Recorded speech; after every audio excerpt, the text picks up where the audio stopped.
ప్రార్థన చేసుకున్నామండి.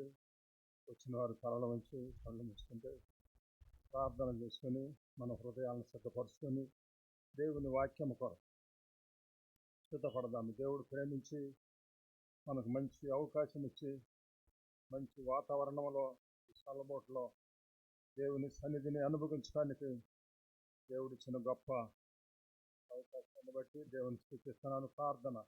పరిశుద్ధుడు అయిన మా ప్రియ పరలోకమందున్న మా తండ్రి, మీ పరిశుద్ధ పాదమునకై స్తోత్రాలు చెల్లించుకుంటున్నాం. మీ అనాది సంకల్పాన్ని బట్టి, మీ దయని బట్టి, మీ దాసుడు తండ్రి లోక గారిని మీరు ఏర్పాటు చేసి ప్రాంతముల అనేకులు నరకానికి వెళుతున్న వారిని మీ రాజ్యములోనికి నడిపించడానికి మీరు కృప చూపి ఈ 2 దినాల కూడికలో మీ దాసులైన వారిని నడిపించిన విధానము కొరకై స్తోత్రాలు. మీ దాసులైన వారితో వారి ద్వారా నాతో మాట్లాడిన విధానము కొరకై స్తోత్రాలు. మరి ముఖ్యముగా సువార్త దళము తండ్రి నాయకులు వచ్చి తండ్రి ప్రాంతంలో సువార్త ప్రకటించడానికి వారి కృప చూపి ఈ సమయంలో పెద్దవారైనప్పటికీ ప్రయాసతో ఆత్మల కొరకు భారము కలిగి ప్రయాసపడుతున్న దాసుని బలపరిచి వాడుకొనండి. అలాగే స్వామి గారిని అనేక ప్రాంతాల్లో వాడుకుంటున్నాను. దాసుడిని ఈ గ్రామము ఈ ప్రాంతమునకు నడిపించి అనేక సత్యాలు ప్రస్తుత ప్రపంచ పరిస్థితులను గురించి మాట్లాడటానికి కృప చూపినందుకు కూడా స్తోత్రాలు. మేము ఏ విధముగా స్పందించి ఈ రాజ్యము కొరకు సిద్ధపడాలో, ఆ రాజ్యములో ప్రవేశించడానికి ఈ లోకములో ఉన్నప్పుడే మేము సిద్ధపడి ఆ రాజ్యములో ప్రవేశించి సదాకాలము మీతో ఉండే కృప దయచేయండి. సాయంకాలం సమయంలో ఈ పరంగానమంతా పరిశుద్ధాత్మ శక్తితో నింపండి. అనేకులు విని పశ్చాత్తాపడి రక్షించబడి మీ రాజ్యానికి వారసులు కావటానికి కృప దయచేయండి. మీ దాసులను ఇరువురిని మీరు బలపరిచి వాడుకొని మీకే మహిమ ఘనత ప్రభావం తెచ్చుకున్న అలాగే లోక గారి వారి బృందాన్ని వారి కుటుంబాన్ని మీరు దీవించి ఇంకా అనేక విషయాల్లో ఈ ప్రాంతంలో అనేకులు రక్షించబడటానికి సాధనముగా ఎంచుకొని వారిని బలపరిచి వాడుకొని నీకు మహిమ తెచ్చుకుని మన ఆయన యేసయ్య పరిశుద్ధ నామమును అడిగి వేడుకొనుచున్నాము తండ్రి, ఆమేన్. సేవకులకి వందనాలు. మన మధ్య సేవకులు పిఎ స్వామి గారు మన మధ్య ఉన్నారు. దాన్ని బట్టి ప్రభువుని స్తుతిస్తూ ఉన్నాం. మన నలు ప్రాంతాల్లోనూ ప్రభు వాక్యమును అధికారం కలిగిన వాక్యాన్ని అధికారంతో ప్రకటించే సేవకులు మన మధ్య ఉండటం మనకి ఎంతో ఆశీర్వాదకరం. ఈ సమయంలో పిఎ స్వామి గారికి ఇస్తూ ఉన్నాం. గౌరవంగా సేవకుల్ని ఆహ్వానిస్తున్నాం.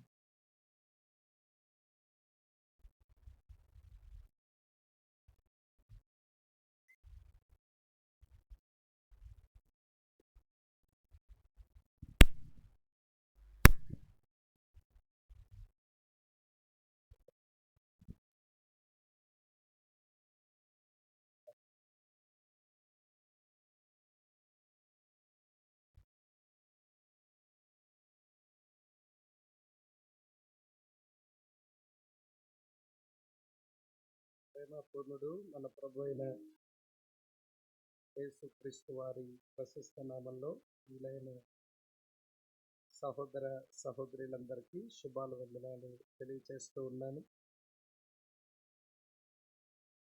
ఈ 2 దినాల ఈ మంచి కూడికల్లో 2 పగలు 2 రాత్రులు దేవుడు మనకు అనుగ్రహించిన ఆశీర్వాదకరమైన సమయాన్ని బట్టి నేను ప్రభుకి స్తోత్రాలు చెల్లిస్తూ ప్రేమతో నన్ను ఆహ్వానించిన దేవుని దాసులు సహోదరులు లూకా గారికి, వారి కుటుంబానికి, వారితో ఉన్న సంఘమునకు నేను కృతజ్ఞతలు తెలియచేస్తూ మరి సువార్త దళం గౌరవ అధ్యక్షులు అన్న రాయ్బాబు గారికి, ఈ గొప్ప పరిచర్యలో ఉన్న దేవుని సేవకులందరికీ నేను వందనాలు తెలియచేస్తూ మరి రాత్రి వాక్య ధ్యానానికై ప్రేమతో మిమ్మలను ఆహ్వానిస్తూ ఉన్నాను. సమీపమునకు వచ్చిన మీకును, దూరం నుంచి ఎవరైనా దేవుని మాటలు వింటూ ఉంటే వారికి కూడా ప్రేమపూర్వకమైన ఆహ్వానాన్ని తెలియచేస్తూ ఉన్నాను. దేవుని మాటలు విని చెడిపోయిన వారు ఎవరు ఉండరు. దేవుని మాటలు వినకుండా బాగుపడేవారు కూడా ఎవరు ఉండరు. కనుక దేవుని మాటలు విని బాగుపడే అవకాశాన్ని దేవుడు ఈ ప్రాంతానికి అనుగ్రహించగా ఈ అవకాశాన్ని సద్వినియోగం చేసుకోవాలని మీకు ప్రేమపూర్వకమైన మనవి చేస్తూ ఉన్నాను.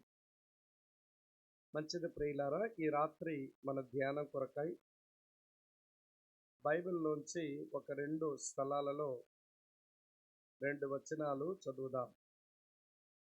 లూకా సువార్త 7వ అధ్యాయం, లూకా సువార్త 7వ అధ్యాయం 23వ వచనం ఇలా ఉంది. నా విషయమై అభ్యంతరపడనివాడు ధన్యుడని వారికి ఉత్తరమిచ్చెను. నా విషయమై అభ్యంతరపడనివాడు ధన్యుడని వారికి ఉత్తరమిచ్చెను. మరో స్థలంలో మరొక వచనాన్ని చదువుతాను. ఆదికాండం 17వ అధ్యాయం 1వ వచనం. ఆదికాండం 17:1. అబ్రాము 99 ఏండ్లవాడు అయినప్పుడు యెహోవా అతనికి ప్రత్యక్షమై, నేను సర్వశక్తి గల దేవుడను, నా సన్నిధిలో నడుచుచు నిందారహితుడవై ఉండుము. ప్రార్థన చేస్తాం. మా పరమ తండ్రి, ఆకాశం నా సింహాసనమని, ఈ భూమి నా పాదపీఠమని సెలవిచ్చిన మహా గొప్ప దేవుడవు. మేము సమీపింపరాని మహా తేజస్సులో మీరు మాత్రమే వసించే అమరత్వం కలిగిన దేవుడవు. అటువంటి నిన్ను మేము తండ్రి అని పిలుస్తూ నిన్ను సమీపించడానికి మా ప్రభువైన యేసుక్రీస్తులో మీరు మాకు అనుగ్రహించిన ఈ ధన్యత, ఈ భాగ్యానికై మీకు స్తోత్రాలు చెల్లిస్తూ ఉన్నాం. మా సోదరుడు, మీ సేవకుడు లూకా గారిని మీరు రక్షించి సావాసమందు తనని నిలిపి నీ పరిచర్యను ఆయనకు అప్పగించి ఈ ప్రాంతాలలో నీ సేవ చేయడానికి నీ దాసుని బలపరిచినందుకై మీకు స్తోత్రాలు, మీకు వందనాలు. సావాస నాయకులు, సావాసమందున్న సేవకులు అందరూ ఈ చోటుగా చేరి వచ్చి ఈ పరిచర్యను బలపరుస్తూ ఉండగా, ప్రోత్సహిస్తూ ఉండగా ఏర్పాటు చేయబడిన 2 దినాల కూడికల్లో ప్రభువా, మరి నీ ప్రజలను మీరు ఈ చోటుకి తోడుకొని వచ్చారు. మీకు స్తోత్రాలు చెల్లిస్తూ ఉన్నాం.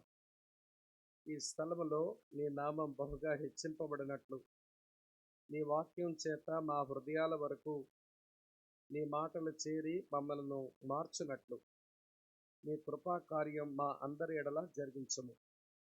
గతించిన రాత్రి నీ సన్నిధి మాకు ఇచ్చారు, నీ వాక్యంతో మమ్మల్ని కలుసుకున్నారు. మీకు స్తోత్రాలునైనా ఈ రాత్రి కూడా నీ సహాయాన్ని కోరుతున్నాము. కనికరించి మాతో మాట్లాడము, నేర్పించుము. క్రీస్తు నామమందే స్తుతులర్పించి ఆరాధించి నీకే ప్రార్థిస్తున్నాము తండ్రి. Amen, amen, amen. ప్రతికూలమైన పరిస్థితులలో క్రైస్తవ ప్రతిస్పందనలు.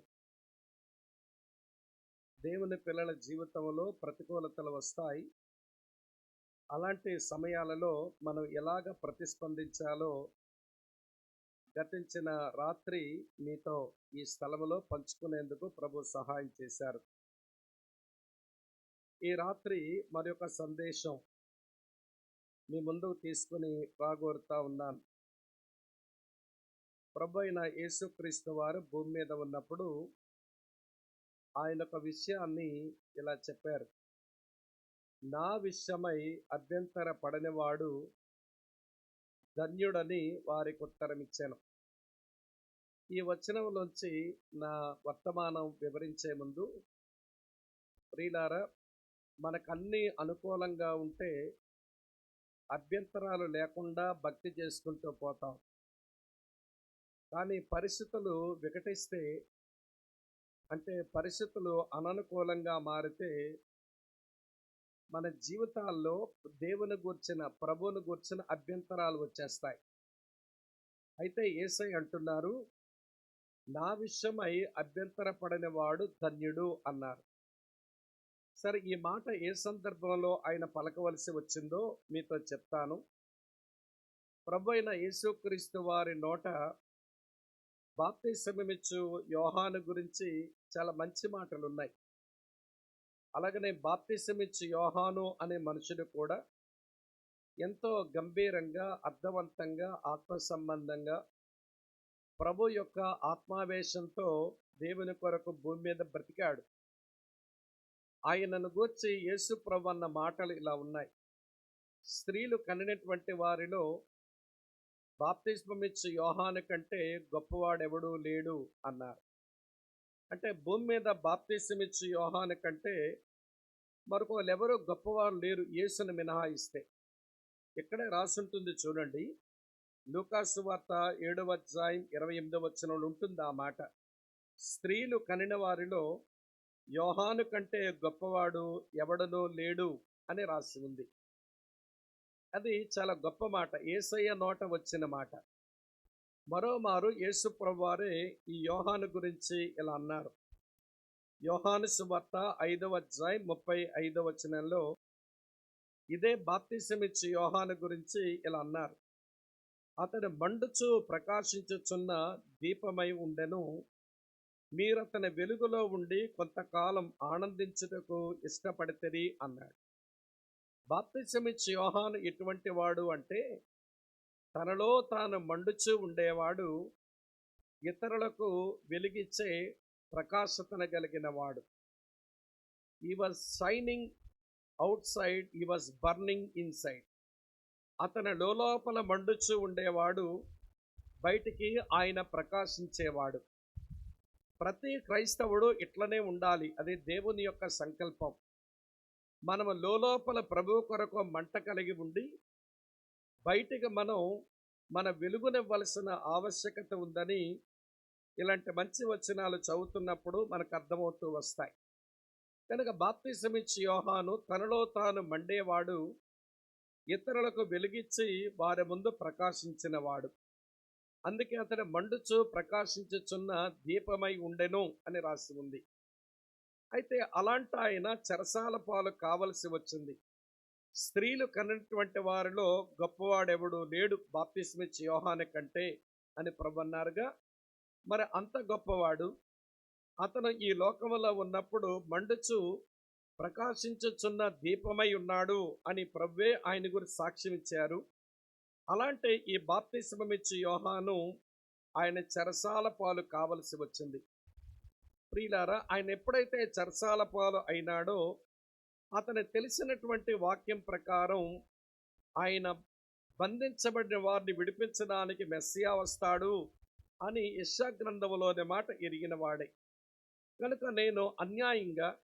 నేను బంధకములో పట్టబడ్డాను, ప్రభు అయిన యేసుక్రీస్తు ఆయన మెస్సియా కదా, ఆయన తప్పకుండా నన్ను విడిపిస్తాడు అని ఎక్కడో ఆశ నిరీక్షణ లోపలుంది. కానీ ఆయన ఇంకా బందిఖానాలోనే ఉండవలసి వచ్చింది. అప్పుడు ఇదే బాప్తిసమిచ్చు తన శిష్యులను పిలిచి, రాబోవాడు నీవేనా, ఇంకా మేము ఎవరి కొరకైనా కనిపెట్టాలా, ఇది కొంచెం అడిగి తెలుసుకోండి అబ్బాయిలు అని చెప్పి తన శిష్యులను యేసు ప్రభు దగ్గరికి పంపించినాడు. వారు ప్రభు దగ్గరకు వచ్చి ఇలాగే అడిగారు. చూడండి 7వ అధ్యాయం 20వ వచనంలో, ఆ మనుషులు ఆయన యొద్దకు వచ్చి, రాబోవాడు నీవేనా, లేక మరి ఒకరి కొరకు మేము కనిపెట్టవలెనా అని అడుగుటకు బాప్తిసమిచ్చు యోహాను మమ్మను నీ యొద్దకు పంపినని చెప్పారు వాళ్ళు. అప్పుడు వెంటనే యేసు ప్రభువారు అన్నారు, సరే 21వ వచనం నుంచి, రోగులు బాగుపడుతున్నారని చెప్పండి, బాధలు తొలగించబడుతున్నాయని చెప్పండి, అపవిత్రాత్మలు పీడించబడుతున్నారు, స్వస్థపరచబడుతున్నారని చెప్పండి, గుడ్డి వాళ్ళు చూస్తున్నారని చెప్పండి, అలాగనే వినండి, మీరు కన్న వాటిని విన్న వాటిని చెప్పండి అని చెప్పి చివరికన్నారు, నా విషయమై అభ్యంతరపడిన వాడు ధన్యుడని చెప్పండి. ఎప్పుడైతే తాను ఒక ప్రతికూలమైన పరిస్థితి జైలు పాలైనాడో అతని లోపల ఏదో అభ్యంతరం తయారవుతుంది.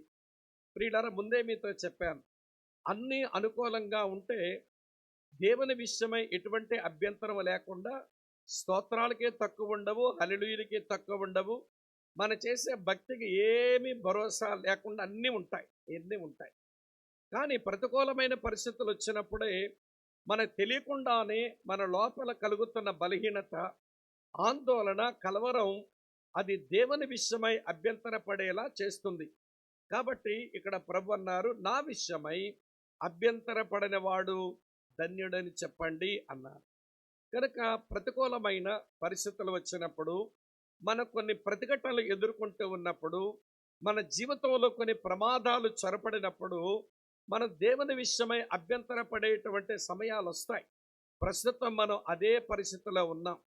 మా వైపు మరీ చూస్తున్నాం. ఈ మధ్య యేసు ప్రభుని నమ్మారు, మీకు అవ్వలసిందంతా అవ్వలేదు, మీకు జరగవలసిందంతా జరగలేదు, కనుక మళ్ళీ గర్వాపసి వెనక్కి రండి అంటే, మరి స్థిరమైన నిలకడగలిగిన భక్తి జీవితం లేని వారు గర్వాపసిలో యేసు ప్రభు మాకు దేవుడు కాదు అన్నట్టు, ఆయన రాజ్యం మాకు అక్కరలేదు అన్నట్టు, మేమేదో అనవసరంగా ఈ క్రీస్తును నమ్మాము, మేము ఈయన రాజ్యంలోకి వచ్చాము అని చెప్పి వారు అభ్యంతరపడి, మేము ఈ విశ్వాసంలోకి రావడమే పెద్ద తప్పు చేశాము అన్నట్టుగా మాట్లాడే ప్రబుద్ధులు ఏమంటే సమాజంలో కనబడుతున్నారు.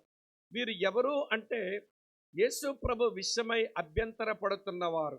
యేసయ్య అన్నాడు, నా విషయమై అభ్యంతరపడనివాడు ధన్యుడు, నా విషయమై అభ్యంతరపడేవాడిక దౌర్భాగ్యుడే అని చెప్పాలి. ఈ రోజున చాలామంది ఈ ప్రతికూలమైన పరిస్థితుల విషయం వచ్చినసరికి వారు ప్రభుని గురించి అభ్యంతరాలు చెప్పే వాళ్ళుగా మారుతున్నారు. ఇలాంటి దుర్గతి, దుస్థితి ఇక్కడ చేరిన మనలో ఎవరికీ కలగకుండా నిమిత్తం నేను ఈ రాత్రి ఈ విషయం మీతో పంచుకోవాలనుకుంటున్నాను. ప్రభు అయిన యేసుక్రీస్తు వారి విషయమై అభ్యంతరపడకూడదు. ఆయన ఎలాంటి వ్యక్తో ఎరగాలి, ఆయన చెప్పిన మాటలు నమ్మాలి, ఆయన కార్యాలు చేయగలవాడు అని విశ్వసించాలి. లేక అలా విశ్వాసం ఉంచకపోతే మన అభ్యంతరపడే మనుషులం అవుతాం. యేసు ప్రభు వ్యక్తిత్వం నమ్మకపోయినా, అలాగనే ఆయన సుగుణాలు నమ్మకపోయినా, అలాగనే ఆయన కార్యాలు నమ్మకపోయినా, అలాగనే ఆయన ప్రణాళికలు నమ్మకపోయినా, మనం అభ్యంతరాలు చెప్పేటువంటి మనుషులంగా మనం మారిపోతాం. బాప్తిసం ఇచ్చి యోహాను లాంటి వాడికి ఈ పరిస్థితి వచ్చింది. నీకు వస్తుంది, నాకు వస్తుంది, మనకే వస్తుంది.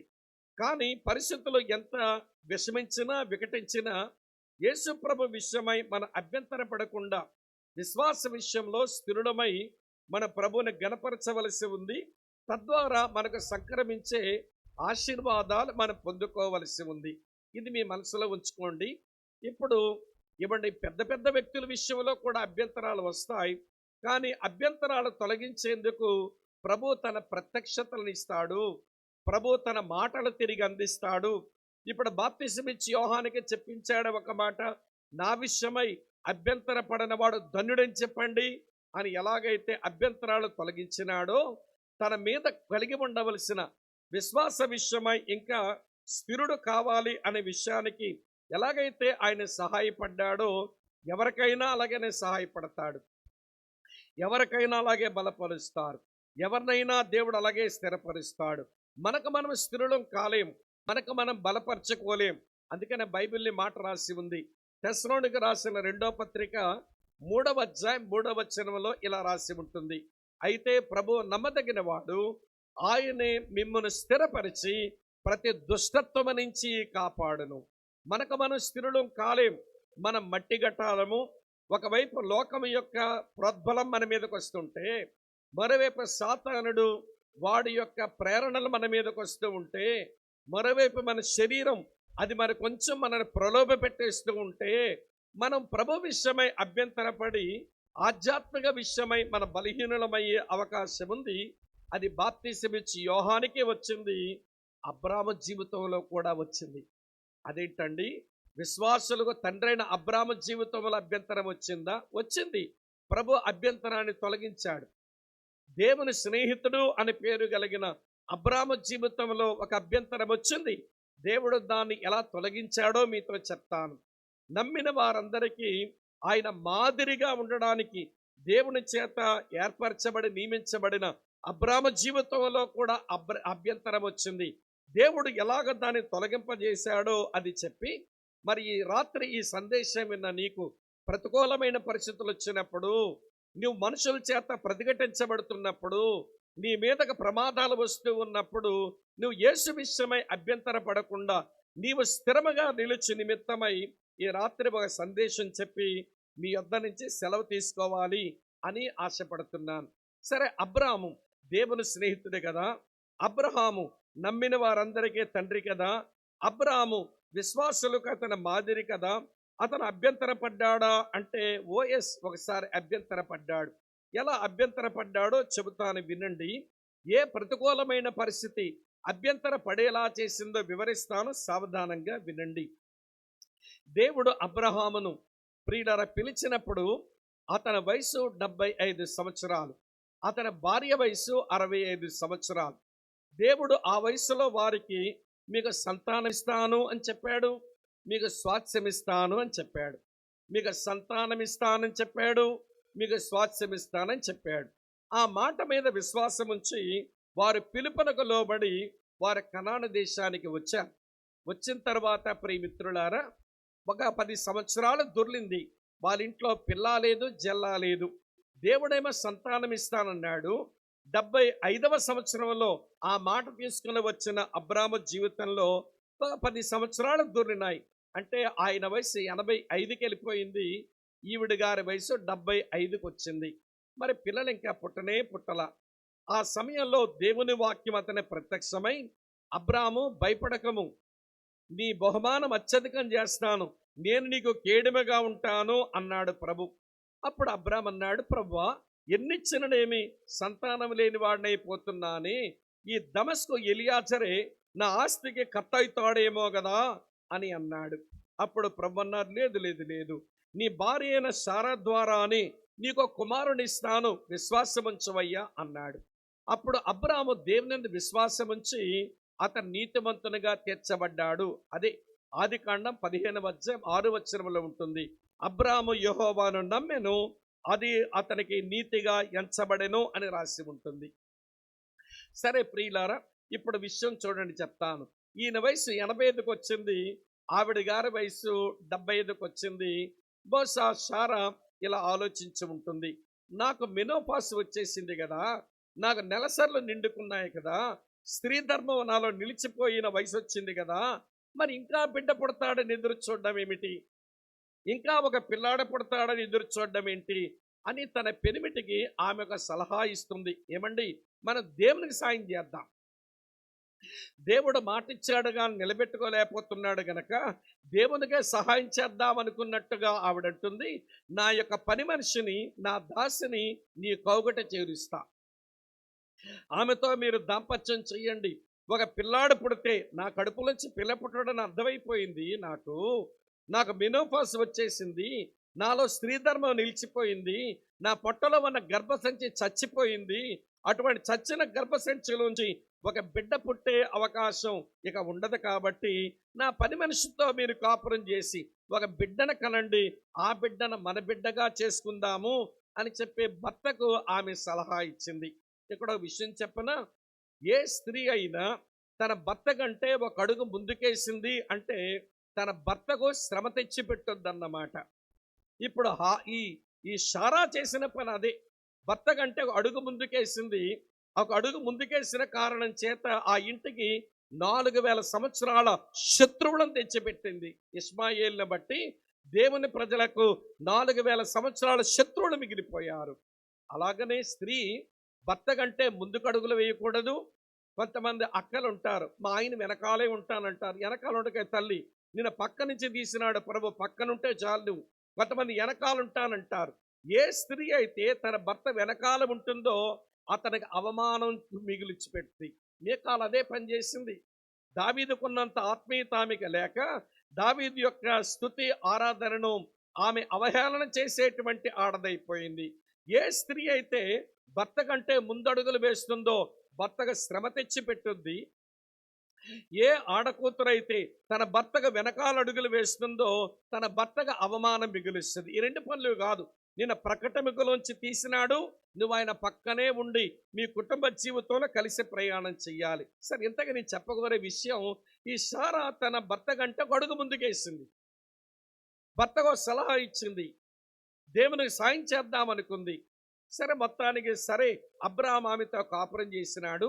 ఆ పని మనిషికి ఏమో పొట్టలో బిడ్డ పడగానే దాని కళ్ళు కాస్త నెత్తికెక్కాయి. తన యజమానురాలని చాలా చిన్న చూపు చూస్తా ఉంది. మళ్ళీ సారా తట్టుకోలేక భర్త దగ్గరకు వచ్చి అంటుంది, నా ఉసురు నీకు తగులును గాక. నీకెందుకు, ఆయనకెందుకమ్మా తగులుద్ది ఉసురు? ఆవిడ అదే మాట అందండి, నా ఉసురు తగులును గాక అని అంటుంది భర్త దగ్గరకు వచ్చి.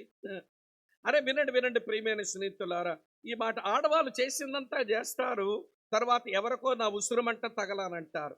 అబ్రాహాం అన్నాడు, నా ఉసురు నాకెందుకమ్మా తగిలేది, నీ పని మనిషి నీ దగ్గరే ఉంది కదా, ఏం చేయాలో చేసుకో అన్నాడు. ఇక ఆమెను కొంచెం వేధించింది, బాధ పెట్టింది. ఆగర్ ఇంట్లో వచ్చి పారిపోయింది. మళ్ళీ దేవుడే మళ్ళీ వెనక తీసుకొచ్చాడు. ఇదంతా స్టోరీ, బైబిల్ పరిచయమైన వాళ్ళకి మీకు బాగా తెలిసే ఉంటుంది. మెట్టుకొని చెప్పగోరే విషయం ఏంటనంటే, ఆగర్ వలన అబ్రాహాం ఒక బిడ్డన కనగలిగినాడు.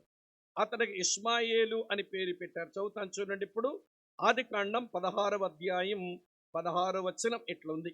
ఆదికాండం 16:16. ఆగరు అబ్రామునకు ఇష్మాయేలు కనినప్పుడు అబ్రాము 86 ఏండ్లవాడు. ఆగరు అబ్రామునకు ఇష్మాయేలు కనినప్పుడు అబ్రాము 86 సంవత్సరాల ఈడు కలిగిన వాడు. అది మీ మనసులో ఉంచండి. ఇప్పుడు 17వ అధ్యాయం 1వ వచనం చూడండి. అబ్రాము 99 ఏండ్లవాడైనప్పుడు యెహోవా అతనికి ప్రత్యక్షమై అని రాసింది. ఆదికాండం 16:16లో అబ్రాము వయసు 86.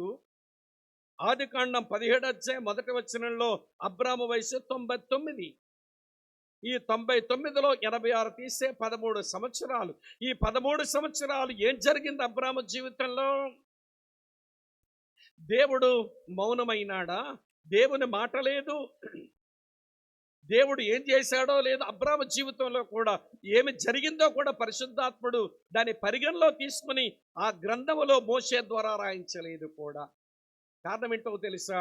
అబ్రాము ప్రభు విషయమై ఒక అభ్యంతరం తెచ్చుకున్నాడు. భార్య సలహా విని దేవుడు మాట ఇచ్చాడుగా నెరవేర్చలేడు అన్నట్టుగా, దేవుడు మాట ఇచ్చాడు కానిది చేయలేడు అన్నట్టుగా ఈ అభ్యంతరాన్ని లోపల తెచ్చుకొని తన భార్య సలహా విని దాసితో అతను కాపురం చేసి ఒక బిడ్డన కంటే దేవుడు 13 సంవత్సరాలు ఆయన అలిగినాడా, మాట్లాడడమే మానేశాడా అని అనిపిస్తుంది.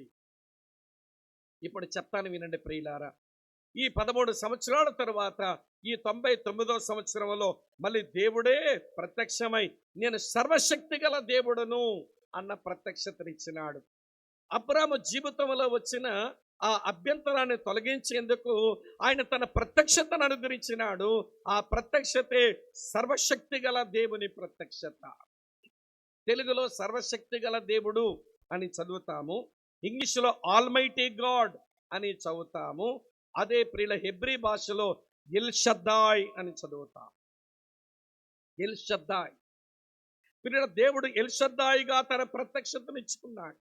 సో ఎల్ షద్దాయ్ అనేటువంటి ఆ పేరును కొంచెం ధ్యానం చేస్తే అబ్రాము జీవితంలో వచ్చిన అభ్యంతరం ఏంటో దాన్ని లేపేయడానికి దేవుడిచ్చిన ప్రత్యక్షత ఎలా సహాయపడుతుందో నేను కొంచెం విపులంగా నేను మీతో చెప్తాను. ఎల్ షద్దాయ్ అనే మాటకు 5 తాత్పర్యాలు ఉన్నాయి, లేక 5 అర్థాలు ఉన్నాయి.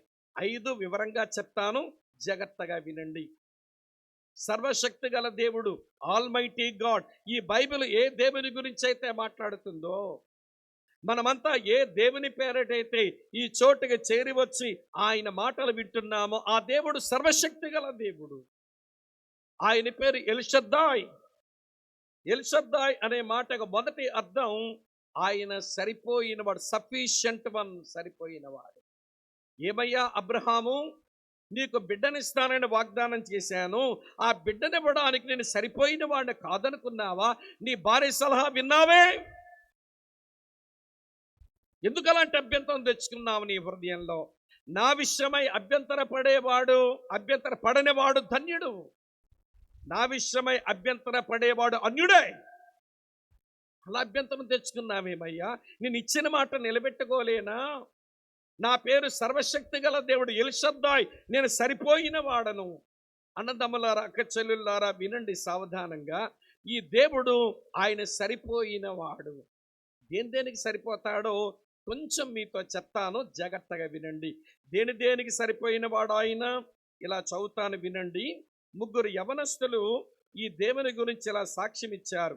దానియేలు గ్రంథం మీ కొరకే చదువుతున్నాను చూడండి. దేనికి సరిపోయిన వాడో చదువుతున్నాను. దానియేలు గ్రంథం 3వ అధ్యాయం చదువుతున్నాను 17వ వచనం నుంచి. ఆ ముగ్గురు యవనస్తులు ఇలాగంటున్నారు, మేము సేవించుచున్న 16 నుంచి చదువుతాను. శద్రకును మేషాకును అబేద్నెగోయు రాజుతో ఇలాగా చెప్పారు, నెబుకద్నెజరు, ఇందును గూర్చి మేము నీకు ప్రత్యుత్తరం ఇయ్యాలని చింత మాకు లేదు. మేము సేవించుచున్న దేవుడు మండుచున్న వేడిమి గల ఈ అగ్నిగుండములో నుంచి మమ్మల్ని తప్పించి రక్షించుటకు సమర్థుడు. మరియు నీ వశమైన పడకుండా ఆయన మమ్మల్ని రక్షించును. ఒకవేళ రక్షించకపోయినను రాజా, నీ దేవతలను అలాగనే నీవు నిలబెట్టించిన నీ ప్రతిభకు మేము నమస్కరించమని తెలుసుకో అన్నారు. సర్వశక్తి గల దేవుడు, ఆయన సరిపోయిన వాడు. దేనికి సరిపోయిన వాడు అంటే ఆయన రక్షించి, వింటున్నారా, ఆయన రక్షించి లేదా తప్పించి కాపాడడానికి సమర్థుడు ఆయన. మమ్మల్ని వేడిమి గల అగ్నిగుండం తప్పించగలడు. మేము అందులో కాలిపోకుండా మమ్మల్ని రక్షించగలడు ఆయన. సరిపోయిన వాడు. ఆయన పేరు ఎల్షద్దాయ్. ఆయన తప్పించి రక్షించుటకు సరిపోయిన వాడు. ప్రియులారా, రోజున దేవుడు ఎంత గణపరచబడ్డాడో, అగ్నిగుండంలో పడిన వారు ఎలా తప్పించబడ్డారో, ఎలా రక్షించబడ్డారో బైబిల్ పరిచయం అన్న వారికి బాగా తెలుస్తుంది. సరే, నేనంతా వివరించలేను గనక ఎల్షద్దాయ్ అనగా సరిపోయిన వాడు. దేనికి సరిపోయిన వాడు అంటే ఆయన తప్పించి రక్షించుటకు సరిపోయిన వాడు. ఒకటి చెప్పాను. రెండోది చెప్తాను చూడండి. దేనికి సరిపోయిన వాడు ఆయన? యోధా పత్రికలో ఇలా రాసి ఉంటుంది. యోధా పత్రిక మీ కొరగా చదువుతాను వినండి ప్రియులారా. యోధా పత్రిక ఇలా రాసి ఉంది 24వ వచనంలో, తొట్టిల్లకుండా మిమ్మల్ని కాపాడుటకును తన మహిమ ఎదుట ఆనందముతో మిమ్మను నిర్దోషులుగా నిలవబెట్టుటకు శక్తిగల మన రక్షకుడైన అద్వితీయ దేవుడు అని రాసి ఉంది. ఆయన ఎవరో తెలుసా అండి? ఆయన, వినండి ప్రియులారా, ఆయన తొట్టెళ్లకుండా కాపాడుటకును తర్వాత నిర్దోషులుగా నిలబెట్టుటకును ఆయన శక్తి కలిగినటువంటి వాడు. దేనికి సరిపోయిన వాడంటే కాపాడి నిలబెట్టుటకు సరిపోయిన వాడు. ఆయనే కాపాడగలడు, ఆయనే నిలబెట్టగలడు. ఆయన కాపాడి నిలబెట్టడకు ఆయన సరిపోయిన వాడు. వినండి ప్రియులారా, తప్పించి రక్షించుటకు సరిపోయిన వాడు, ఆయన కాపాడి నిలబెట్టడు సరిపోయిన వాడు. ఇంకో సంగతి చూపిస్తాను. ఈ దేవుడిని నేను నమ్ముకున్నది, మరి ఏం దేవుడిని నమ్ముకున్నారని దేవుని వ్యక్తిత్వం మీద బురదలు వేస్తూ, దేవుని కార్యాల మీద మనకు అవిశ్వాసం పుట్టించేస్తూ, దేవుని ప్రణాళికల మీద మనకు నిరీక్షణలోంచి మనల్ని బయటకు లాగేసి ఇవన్నీ చెడ్డ శక్తులు వచ్చి మన మీద పనిచేస్తుంటే అభ్యంతరాలు పెట్టుకొని వెనక్కిపోతున్నారేంటి? వారి భక్తిలో నీరసిల్లిపోతున్నారేంటి మన వాళ్ళు? అక్కా చెల్లి తమ్ముడన వినండి, ఆయన విషయమై అభ్యంతర పడకుండా ఉంటేనే నువ్వు ధన్యుడు. నువ్వు అభ్యంతరాలు తెచ్చుకుంటే దౌర్భాగ్యుడివే, దౌర్భాగ్యురాలువే అని చెప్పాల్సి ఉంటుంది. మూడో విషయం చెప్తాను చూడండి. మొదట మాట చెప్పాను, తప్పించి రక్షించుటకు సరిపోయిన వాడు. రెండో మాట చెప్పాను, కాపాడి నిలబెట్టుటకు సరిపోయిన వాడు. మూడో మాట చెప్తాను. ఎఫెసీయులకు రాసిన పత్రిక 3వ అధ్యాయం 20-21 వచనాలు చూడండి. మనలో కార్యసాధకమైన తన శక్తి చొప్పున మనము అడుగు వాటి కంటేను ఊహించు వాటి కంటేను అత్యధికముగా చేయగల శక్తి గల దేవునికి అని రాసి ఉంది. మనం అడుగు వాటి కంటే ఊహించు వాటి కంటే గొప్ప వాటిని చేయగలవాడు. అమ్మా, వింటున్నారా ఈ మాట? మనం అడుగు వాటి కంటేను ఊహించు వాటి కంటేను ఎక్కువైన కార్యాలే చేసే దేవుడు ఆయన. ఒక ఉదాహరణ మీతో చెప్పనా? పేతురు చెరసాలలో ఉన్నాడు. సంఘమంతా అత్యాసక్తితో ప్రార్థన చేస్తుంది. అపోస్తల కార్యాలు 12వ అధ్యాయం 5వ వచనంలో ఆ మాట చదువుతాం. ప్రియులారా, పేతురు చెరసాలలో ఉంచబడెను. సంఘమైతే అత్యాసక్తితో ప్రార్థన చేయుచుండెను. ఏమని ప్రార్థన చేస్తున్నారండి వాళ్ళు? ప్రభువా, మా పేతురన్నను బయటకు తీసుకుని రావా, మా పేతురన్న మాతో ఉంటే ఎంత సంతోషం మాకు, దేవుని పని జరుగుతుంది, దేవుని సంగతులు నేర్చుకుంటాం ఆయన దగ్గర నుంచి అని పాపం భారంతో ప్రార్థన చేస్తున్నారు. వాళ్ళ ప్రార్థన అంతా పేతురు కొరకే. చూడండి కావాలంటే 12:5లో పేతురు చెరసాలలో ఉంచబడిన, సంఘమైతే అతని కొరకు అతని కొరకు అతని కొరకు అత్యాసక్తితో ప్రార్థన చేయాలి. వారి ప్రార్థన అంతా పేతురు కొరకే. సరే, దేవుడు వారి ప్రార్థన ఆలకించాడు. ఆలకించిన తర్వాత ఆయన చేసిన పని ఏంటనంటే పేతురును చెరసాలోంచి బయటకు తీసుకుని వచ్చాడు. అదే వారు అడిగింది. అంతకంటే వాళ్ళేం పెద్ద ఎక్కువ అడగలేదుగా. వాళ్ళు అడిగింది పేతురు బయటకు రావాలని అడిగారు. పేతురు బయటకు వచ్చాడు. కానీ దేవుడు అక్కడతో ఆగలా తన కార్యాలు చేయటం.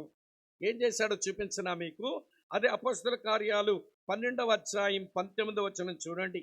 12:19 రాసి ఉంది. హేరోదు అతని కోసం వెతికినప్పుడు అతను కనబడనందున కావలి వారిని విమర్శించి వారిని చంపనాజ్ఞాపించెను. అటు తర్వాత హేరోదు యోదయ నుంచి కైసరుకు వెళ్ళి అక్కడ నివసించాను. యోదయలో ఉండే దేవుని పిల్లలు హింస పెడుతున్నవాడు, యోదయలో ఉండే దేవుని పిల్లల్ని చంపుతున్నవాడు, యోదయలో ఉండే దేవుని పిల్లలకు ఇబ్బంది కలిగిస్తున్నవాడు వాడు స్థావరమే మార్చుకున్నాడు. కైసరుకు వెళ్ళిపోయాడట. ఏం వీళ్ళేమని అడిగారా అండి? ప్రభువా, హేరోదు యొక్క స్థావరం మార్చు నాయనా, యోధని చక్కడగాని పారిపోయేలా చెయ్యి నాయనా అని అడిగారా వీళ్ళు? వీళ్ళు అడిగిందంతా పేతురు బయటకు వస్తే మాకు అంతే చాలు. అతని కొరకే ప్రార్థన చేశారు. కానీ దేవుడు ఏం చేశాడంటే వాళ్ళు అడిగిన దానికంటే, వాళ్ళు ఊహించిన దానికంటే అత్యధికమైన కార్యాలు చేయటం మొదలుపెట్టాడు. ఎవడి వల్ల అయితే శ్రమ వచ్చిందో, ఎవడి వల్ల అయితే యాకోబు చంపబడ్డాడో, ఎవడి వల్ల అయితే పేతురు చెరసాల్లోకి వెళ్ళాడో వాడి స్థావరమే మారిపోయింది. అక్కడ తాగలేదు దేవుడు అద్భుతం చేయటం.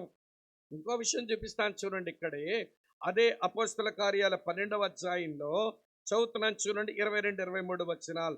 జనులు ఇదే హేరోదు గురించి అంటున్నారు. ఇదే దైవ స్వరమే గాని మానవ స్వరమ కాదని కేకలు వేశారు. అతడు దేవుని మహిమపరచినందున వెంటనే ప్రభువు దూత తన మొత్తెను గనక పురుగులు పడి ప్రాణం విడిచాడు. సంఘం ఏమైనా హేరోదు చావాలని ప్రార్థన చేశారండి? సంఘం అలా ప్రార్థన చేయదు. సంఘం ఏమైనా హేరోదు చావాలని ప్రార్థన చేసిందండి? చెయ్యదండి అట్లా సంఘం. అదే సంఘం యొక్క నైజమే కాదు. ఎవడికో మాకు శ్రమ పెట్టినోడు శ్రమ కలగాలి, మాకు బాధ పెట్టినోడు బాధలు అనిపించాలని సంఘం అయితే ప్రార్థన చేయదు. సంఘం ఏమైనా ప్రార్థన చేస్తుందంటే, ప్రభువా క్షమించు నాయనా, వారు తెలియక పని చేసినారు కనుక క్షమించు నాయనా. సంఘం మనకు ప్రభువు నేర్పించిన విధానం ఏంటనంటే, శ్రమ పెట్టిన వారిని, అమ్మ వింటున్నారా, బెదిరించకుండా, దూషించిన వారిని కూడా బదులు దూషించకుండా బతకండి నేర్పించింది. యేసు ప్రభు చెప్పిన సత్యం ఏమి నేర్పించింది అంటే, వీరిని దూషించిన వాడిని బదులు దూషించకండి, శ్రమ పెట్టిన వాడిని ఎవరిని బెదిరించకండి, న్యాయముగా తీర్పు తీర్చే దేవునికి మిమ్మల్ని మీరు అప్పగించుకోండి. యేసయ్య ఇదే పని చేశాడు. అందుకనే క్రైస్తవ సంఘం దూషించిన వాళ్ళని బదులు దూషించదు. అది దూషించిందంటే సంఘమే కాదు. శ్రమ పెట్టిన వాళ్ళని బెదిరించదు. ఒకవేళ బెదిరించిందనుకోండి అది సంఘమే కాదు. ఈరోజు చాలా మంది దేవుని పిల్లలు దూషించిన వాళ్ళని బదులు దూషించటం, శ్రమ పెట్టిన వాళ్ళని బెదిరించడం, ఇది వాక్యానుసారం కాదు. మరి దేవుడు అందుకనేమో ప్రియులారా, మనం అడుగు వాటి కంటేను ఊహించు వాటి కంటేను అత్యధికమైన కార్యాలు ఎందుకు చేయటం లేదంటే మనం సరిగ్గా లేం, మనమే సరిగ్గా లేం. 1 పేతురు 2వ అధ్యాయం. మన వైఖరి ఎలా ఉండాలో, ప్రతికూలమైన పరిస్థితుల మధ్య అభ్యంతరాలు వచ్చేస్తున్నప్పుడు ఎట్లుండాలో యేసయ్య మాదిరి పేతురు రాశాడు. చదువుతాను వినండి. 1 పేతురు 2వ అధ్యాయం ఇలా రాసి ఉంది ప్రియులారా, చూడండి. చదువుతున్నాను మీ గురించి. 23వ వచనం. 1 పేతురు 2వ అధ్యాయం 23వ వచనం. ఆయన దూషించబడి బదులు దూషించలేదు, ఆయన శ్రమ పెట్టబడి బెదిరింపక న్యాయముగా తీర్పు తీర్చు దేవునికి తన్ను తాను అప్పగించుకొనెను. వాడెవడో దూషించాడని మనం దూషించడం అది మన క్రైస్తవ విధానం కాదు కదా. వాడెవడో శ్రమ పెట్టాడని వాడి బెదిరించడం అది క్రైస్తవ విధానం కాదు కదా. న్యాయంగా తీర్పు తీర్చే దేవునికి అప్పగించుకోవాలి. ఆ రోజున యెరూషలేములో ఉన్న ఆ చిన్న సంఘం, వింటున్నారా ఈ మాట, వారు అడిగిందంతా ఒకటే, అయ్యా మాకు వాక్య సేవకుడు ఉండాలి, ఆ అపోస్తలుడైన పేతురు మాత్రం ఉండాలి, అతని కొరకే ప్రార్థన చేస్తున్నామని ప్రార్థన చేస్తే ఎవడి పేతురు బయటికి తేవడంతో పాటు హేరోదు స్థావరాన్ని మార్చాడు. చివరి హేరోదు ఉనికే లేకుండా దేవుడు చేశాడు. ఇదేంటో తెలుసా? అడుగు వాటి కంటేను ఊహించు వాటి కంటేను అత్యధికముగా చేయగలిగిన శక్తి గల రక్షకుడు ఆయన. ఈయనైనా మనం నమ్ముకున్నది ఏంటో నాకు అనుమానంగా ఉంది. ఈయనైనా నమ్ముకున్నది తప్పించి రక్షించగలిగిన వాడని. వింటున్నారా ప్రియులారా? కాపాడి నిలబెట్టగలిగిన వాడని, అడుగు వాటి కంటేను ఊహించు వాటి కంటేను అత్యధికముగా చేయగలవాడని, ఈయన సరిపోయిన వాడని నిజంగానే నమ్మామంటారా? ఏమయ్యా అబ్రహాము, నేను సరిపోయినోడు కాదా? నీకు బిడ్డనివ్వడానికి నేను నీ భార్య సలహా కావలసి వచ్చిందా నీకు? ఐగుప్తురాలతో హాగరుతో కాపురం చేశావే, నీకు బిడ్డనివ్వడానికి నేను సరిపోయిన వాడిన కాదా? నువ్వు నా విషయమే అభ్యంతరం పెట్టుకున్నావు ఎందుకయ్యా? నీవు 13 సంవత్సరాలు నీతో మాట్లాడడం మానేశాను నేను. 13 సంవత్సరాల నా మౌనానికి కారణం నువ్వు అభ్యంతరం పెట్టుకున్నావు, నీ భార్య మాట విన్నావు, నేను చెయ్యలేననుకున్నావు. నా పేరు సర్వశక్తి గల దేవుడయ్యా, నా పేరు ఎల్షద్దాయ్, నేను సరిపోయిన వాడను. ప్రియమైన అక్క చెల్లులారా, అన్నదమ్ములారా ఆలకించండి. మనం నమ్మిన దేవుడు ఆయన సరిపోయిన వాడు. నిన్ను తప్పించి రక్షించగలడు, నిన్ను కాపాడి నిలబెట్టగలడు. నువ్వు అడుగు వాటి కంటే ఊహించు వాటి కంటే ఎక్కువైన కార్యాలు చేయగలడు. అలా చేయడం కొరకే సిలువ వరకు వచ్చాడు. నీ పాప శిక్షనంతా తను అనుభవించాడు. ఆయన పొందినటువంటి అవమానం, ఆయన పొందిన శ్రమ, ఆయన పొందిన మరణం, అందులోంచి వచ్చే ప్రతి ఆశీర్వాదము నీ కొరకు అన్నట్టుగా ఆయన సంపాదిస్తే మన నమ్మకంలోని నికరం లేదు. నేను మీ భక్తిని తక్కువ అంచనా వేశాను అనుకోకండి, వివరించి అన్వయించి చెప్పాలి గనుక చెబుతున్నాను. ఈయనేనా మనం నమ్ముకున్నది? ఈ ఎల్షద్దాయినేనా నమ్ముకున్నది? ఆయన సర్వశక్తి గల దేవుడు, ఆయన సరిపోయిన వాడని నమ్మేమా? ఇది ఒక తలంపు. రెండో తలంపు చెప్తాను వినండి. ఎల్షద్దాయ్ అనే మాటకు మరో తలంపు ఉందండి, చూపిస్తాను రండి. కీర్తనల గ్రంథము నుంచి 91వ కీర్తన. కీర్తనల గ్రంథము నుంచి 91వ కీర్తన మీ కొరకే చదువుతాను చూడండి. ఇలా వ్రాసి ఉంది మొదటి వచనం, మహోన్నతుని చాటున. ఈ మాట చెప్తే చెప్పేస్తారు మీరు చూడకుండా అని. మహోన్నతుని చాటు నివసించువాడే, చెప్పండి, సర్వశక్తుని నీడను విశ్రమించువాడు. ఎల్షద్దాయ్ సర్వశక్తి గల దేవుడు అంటే రెండవ తాత్పర్యం ఆయన షెల్టరింగ్ వన్, అనగా మన షెల్టర్ ఇచ్చేవాడు, నీడనిచ్చేవాడు. ఏమయ్యా అబ్రహాము, నేను కాదా నీకు నీడనిచ్చేవాడని? నీకు కొడుకు పుడితే వాడు నీకు నీడవుతాడా? కొడుకు కొరకు నీ భార్య మాట విన్నావే, నేను కానా నీకు నీడనిచ్చేవాడను? నీ కొడుకు పుడితే వాడా నీకు నీడనిచ్చేవాడవుతాడు? నీ భార్య సలహా విని నా విషయమే అభ్యంతరం పెట్టుకున్నావు ఎందుకయ్యా నీవు? ఆలకించండి అక్క చెల్లి తమ్ముడన్న, ఈ ప్రభు, ఈ సర్వశక్తి గల దేవుడు ఆయన నీడనిచ్చేవాడు. ఆయన నీడ కింద రావడం అనేసి పాడు నీడల కింద పోతున్నారు ఈ మనుషులు. ఆయన నీడ మంచి నీడ, ఆయన కాకుండా వేరొక నీడలు ఉన్నాయి, అవన్నీ పాడు నీడలే. చూపిస్తాను కొన్ని పాడు నీడలు మీకు ఈ రాత్రి చూపిస్తాం. నువ్వు అసలు ఏ నీడ కింద బ్రతుకుతున్నావో నీకు అర్థమైపోతుంది. నేను చదువుతాను చూడండి ప్రియులారా. న్యాయాధిపతుల గ్రంథం, ఇక్కడ ఒక నీడ ఉంటుంది, చదువుతాను మీ గురించి. న్యాయాధిపతుల గ్రంథం నాతో రండి, చదువుతున్నాను. 9వ అధ్యాయంలో ఇట్లుంది. న్యాయాధిపతుల గ్రంథం 9వ అధ్యాయం 15వ వచనం, ముళ్ళ పొద, మీరు నిజముగా నన్ను మీ మీద రాజుగా నియమించుకొన గోరిని ఎడల రండి, నా నీడను ఆశ్రయించండి, లేదా అగ్ని నాలో నుంచి బయలుదేరి లెబానోను దేవదారు చెట్టును కాల్చివేయనని చెట్లతో చెప్పాను. ఇక్కడ ఒక నీడ ఉంది, దీని పేరు ముళ్ళ పొద నీడ. ముళ్ళ పొద నీడ. ప్రియులారా, దీని యొక్క తాత్పర్యం, దీని వ్యాఖ్యానం ఏంటనంటే ఇది సాతాను నీడ. ముళ్ళ పొద నీడ కిందకు వచ్చిన సాతాన్ని పొడుస్తాడు వాడు. ఆ ముళ్ళ పొదలో ముళ్ళు పొడిస్తే సలుపు పెడతా ఉంటాయి. ఈ రోజున కొంతమంది ముళ్ళ పొద నీడ కిందకు పోయి వాడు నేర్పించే అలవాట్లు, వాడు నేర్పించే వ్యసనాలు, వాడు నేర్పించేటువంటి ప్రియులారా తప్పుడు విధానాలు అన్నిటిని గుచ్చుకొని సలుపుతో ఏడుస్తున్నారు, బయటికి రాలేక. అది మంచి నీడ కాదు. సాతాను నీడ, దుష్టుని నీడ, అది మంచి నీడ కాదు. దాని వల్ల పొడుస్తూనే ఉంటాయి. అరే నేను సర్వశక్తి గల దేవుడను, నా నీడ కిందకు రండి అని పిలుస్తుంటే ఆ నీడ కిందకు రావటం మానేసి కొంతమంది ముళ్ళ పొద నీడ కిందకు పోతుంటారు, దుష్టుని నీడ కిందకు పోతారు. ఇదొక పాడు నీడ. మరో నీడ చూపిస్తాను మీకు. నాతో రండి ప్రియులారా. రాజులు మొదటి గ్రంథం 19వ అధ్యాయంలో, రాజులు మొదటి గ్రంథం 19వ అధ్యాయంలో చదువుతున్నాను చూడండి, 4వ వచనం. తాను ఒక దిన ప్రయాణం అరణ్యములోనికి పోయి ఒక బదరీ వృక్షము కింద కూర్చుండి మరణాపేక్ష గలవాడై, యెహోవా, నా పితరుల కంటే నేను గొప్పవాడని కాను, ఇంత మట్టుకు చాలును, నా ప్రాణము తీసుకొనమని ప్రార్థన చేశాను. గొప్ప దైవజనుడు ఏలియా జీవితంలో జరిగిన అనుభవం. ఏ నీడ కింద కూర్చున్నాడంటే ఈయనంటే బదరీ వృక్షపు నీడ. దీని తాత్పర్యం ఏంటో, నిరుత్సాహపు నీడ, షాడో ఆఫ్ డిస్కరేజ్మెంట్. చాలా నిరుత్సాహములో ఉన్నాడు. అరే 3 సంవత్సరాలు వర్షం కురవద్దు అని చెబితే కురవలేదు, మళ్ళీ వర్షం కురవాలని చెప్తే వర్షం కురిసింది. తర్వాత కర్మేలు పర్వతం దగ్గరికి వచ్చాను. ఆ కర్మేలు పర్వతం దగ్గరికి వచ్చి ఎన్నాళ్ళ మట్టుకు మీరు 2 తలంపుల మధ్య తడబడుతుంటారు. యెహోవా దేవుడైతే ఆయన్ని సేవించండి, బయలుదేవుడైతే వాడిని సేవించండి అని ఒక సవాలుతో ప్రసంగం చెప్పాను. ఎవడరా మారింది? దేవుని కార్యాలు కళ్ళ కట్టినట్టుగా కనపరిచినా ఈ మనుషులు నమ్మలేదు. అరవలసినంతగా దేవుని సందేశాలు అరిచినా ఈ మనుషులు మారలేదు. ప్రభుకి ఎందుకు ఉండడం? ఆ యెజ్బేలు నన్ను చంపేద్దాం అనుకుంటుంది, దానికి దొరికితే నన్ను చంపేద్దాం అనుకుంటుంది మహాతల్లి.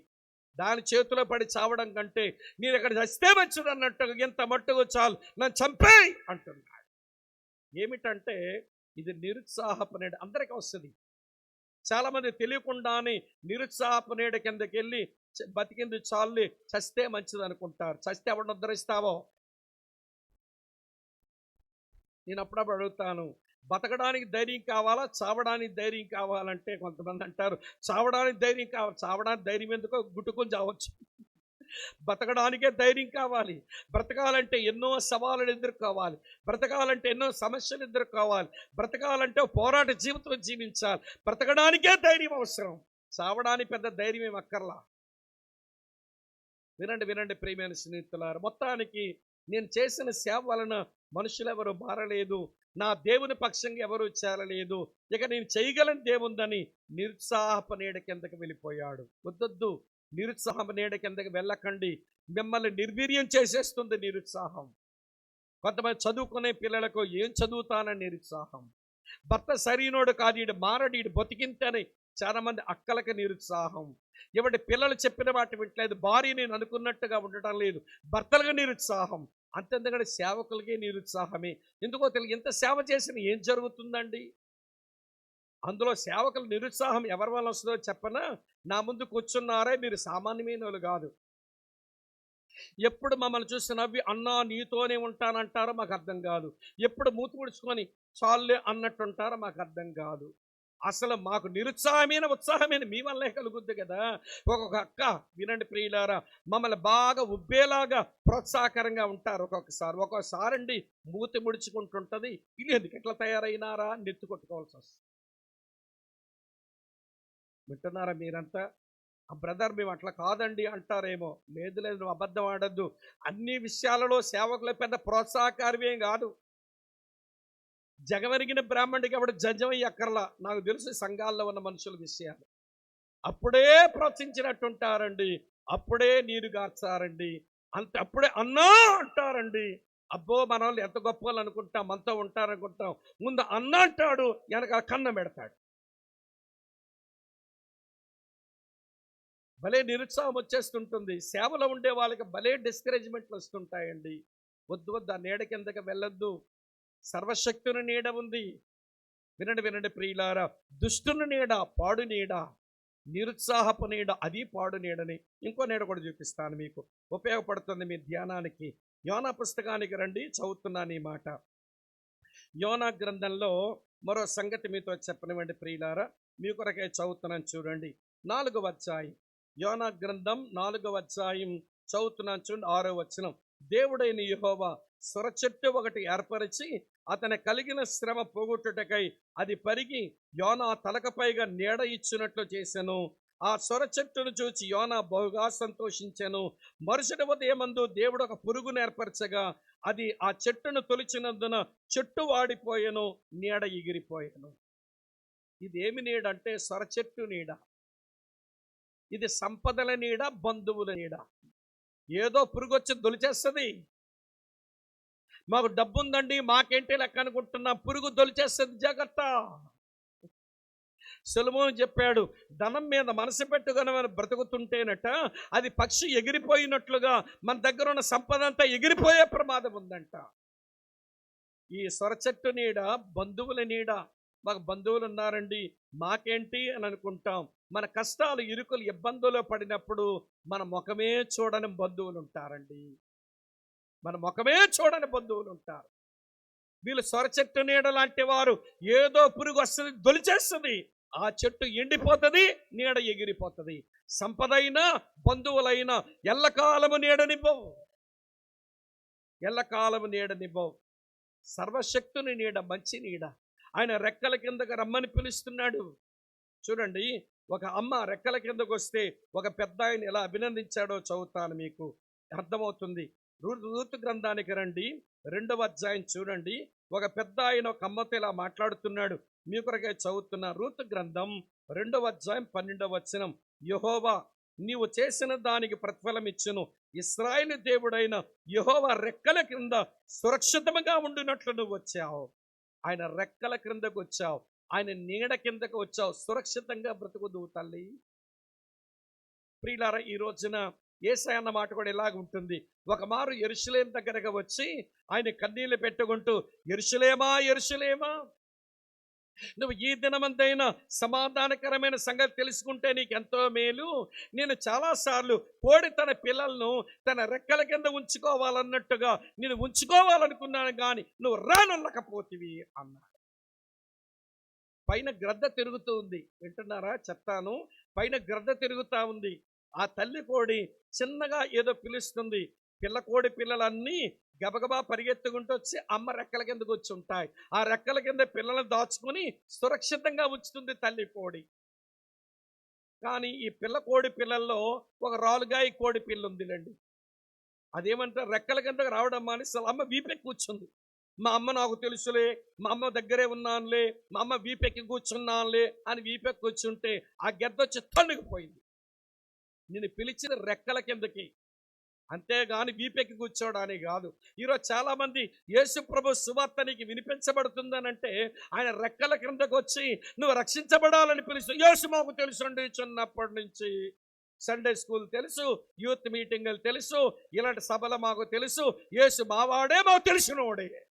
రెక్కల కిందకు వచ్చావో లేదో చూసుకోమంది. యేసు నీకు తెలియచ్చు, యేసు మాటలు నీకు తెలియచ్చు, యేసు పాటలుగా రావచ్చు, ఇక్కడ సభలో కార్యక్రమ సందేశాలు ఎన్నో వినొచ్చు. కానీ సమస్య ఏంటనంటే ఆయన రెక్కల కిందకు వచ్చావా లేదన్నదే ప్రశ్న. మహోన్నతుని చాటు నివసించువాడే సర్వశక్తుని నీడను విశ్రమించువాడు. ఎల్షద్దాయి ఆయన నీడనిచ్చువాడండి, ఆయన నీడనిచ్చువాడు. ఏమయ్యా అబ్రహాము, నేను నీకు సరిపోయిన వాడిని కానా? నీ భార్య మాట విని అభ్యంతరం పెట్టుకున్నావే.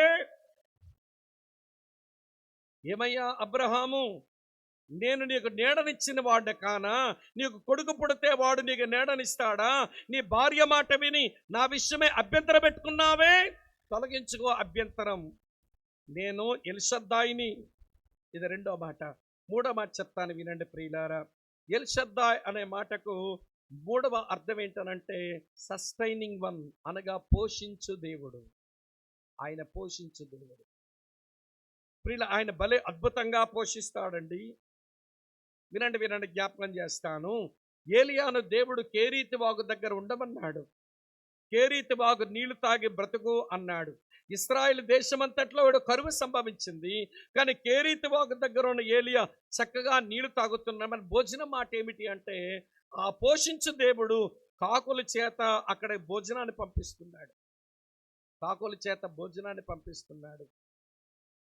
ఇంకా విషయం చెప్పనా, మీకు ఎప్పుడైనా దొరికితే చదవండి. లేమెన్స్ ఎవాంజలికల్ ఫెలోషిప్ వాళ్ళు ముద్రించిన పుస్తకం ప్రార్థనా విజయాలని ఉంటుంది. ప్రార్థనా విజయాలు. ప్రియమైన స్నేహితులారా, ఆ ప్రార్థనా విజయాలనే పుస్తకంలో ఒక దేవుని సేవకుడు ప్రియులార్ బెవింగ్టన్, ఆ దేవుని సేవకుడేమో ఒక ప్రార్థన చేసుకుంటుంటే కొన్ని అభ్యంతరాలు ఉన్నాయి ఆ ప్రాంతంలోని. ఒక చెట్టు త్వరలోకి పోయి ప్రార్థన చేసుకుంటున్నాడట. ఆకలిస్తున్నది, బయటికి వెళ్తే ప్రమాదం ఉంది, లోపలుంటే ఆకలిస్తుంది. మరి ఎట్లా తన పోషణ అంటే ఉడతలు తీసుకొని వచ్చి భోజనం అందిస్తున్నాయంట. ఉడతలకు వచ్చి భోజనం అందిస్తున్నాయి. దేవుడు పోషించువాడండి. ఆయన కొరకు బ్రతకడం చేతనైతే, ఆయన కొరకు నిలబడడం చేతనైతే, ఆయన శత్రువులు ఎదుట ఆయన భోజనాన్ని సిద్ధపరచువాడు. చదువుతాంగా మనం 23వ కీర్తనలో ఈ మాట అంటాం, శత్రువులు ఎదుట నీవు నాకు ఏమి సిద్ధపరచదువు? భోజనం సిద్ధపరచదు. అవునవును ప్రియులారా, దావీదు అతని యొక్క ఏమండి సహోదరులు, స్నేహితులు వినండి, వారు ప్రయాణం చేసి వెళుతుంటేను వాళ్ళకి భోజనం అవసరం వచ్చినప్పుడు దేవుడు ఎంత అద్భుతంగా పోషించినాడో చెప్పలేము. ఏమండి, చాలా చక్కని పోషణ ఆయన అనుగ్రహించినాడు వారికి. ఈ రోజున ప్రియులు ఆయనకు నిలబడడం చేత కాలేదు గనక మనం ఆయన చేత పోషించబడలేకపోతున్నాం. ఒక మాట చూపిస్తాను, బైబిల్లో చూడండి. 145వ కీర్తనలో ఉంటుంది ఈ మాట. 145వ కీర్తన చదువుతున్నాను, 15వ వచనం చూడండి. 145:15. సర్వజీవుల కన్నులు నీ వైపు చూచుచున్నవి, తగిన కాలమందు నీ వారికి ఆహారం ఇచ్చదు. తగిన కాలమందు నీవు వారికి ఆహారం ఇచ్చదు. ఆయన తగిన కాలమందు ఆయన వారికి ఆహారం ఇచ్చి పోషించే దేవుడు. నేను ఉదయమే మందిరంలో చెప్పాను, ఈ బైబిల్ దేవునికి తొందరపడ్డం రాదు, ఈ బైబిల్ దేవునికి ఆలస్యం చేయటము రాదు. The God of Bible never delays. The God of Bible never hasty. ఆయన తొందరపడడు, ఆలస్యం చేయడు. తగిన కాలములో ఆయన దయచేయువాడు, తగిన కాలములో తన ప్రజలను పోషించేవాడు. నా సేవా జీవితంలో చాలా అనుభవాలు నేను పొందానట్లా. ప్రియమైన ప్రభు ఏదో పోషిస్తాడులే, ప్రభు ఏదో కార్యం చేస్తాడులే అని ఆయన కొరకు వేచి ఉన్న రోజుల్లో దేవుడు చేసిన కార్యాల భలే అద్భుతం. ప్రియులారా, వింటున్నారా? బయట కరువు ఉంది, కానీ ఏలియా పోషించబడతా ఉన్నాడు. దావీదు తరంబడుతున్నాడు శత్రువులు ఎదుట. మీరు ఎంత మంచి భోజనాలు వచ్చాయో చదువుకోండి కావాలంటే. మీరు సమూయేలు 2వ గ్రంథం 17వ అధ్యాయం, సమూయేలు 2:17వ అధ్యాయం 28-29 వచనాలు చదివితే దావీదుతో ఉన్న వారికి కావలసినవన్నీ సమకూర్చబడ్డాయి.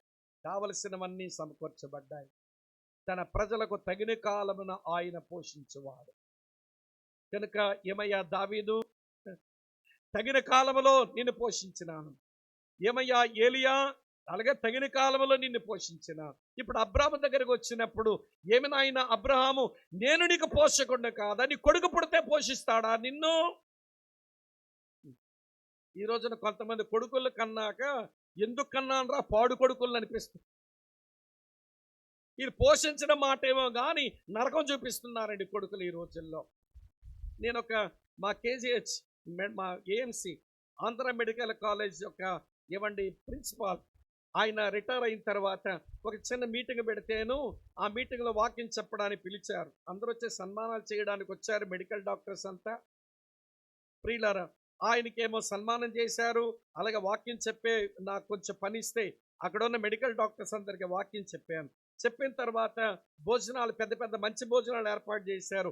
అందరూ భోజనాల దగ్గర వెళితే అతను ఒక మెడికల్ డాక్టర్ ఆయన ప్రొఫెసర్ ఏఎంసీలో, ఆంధ్ర మెడికల్ కాలేజీలో ప్లేట్ నిండా ఏదో కొంచెం భోజనం వడ్డించుకొని నేను ఎక్కడున్నానో వెతుకుంటూ నా దగ్గరికి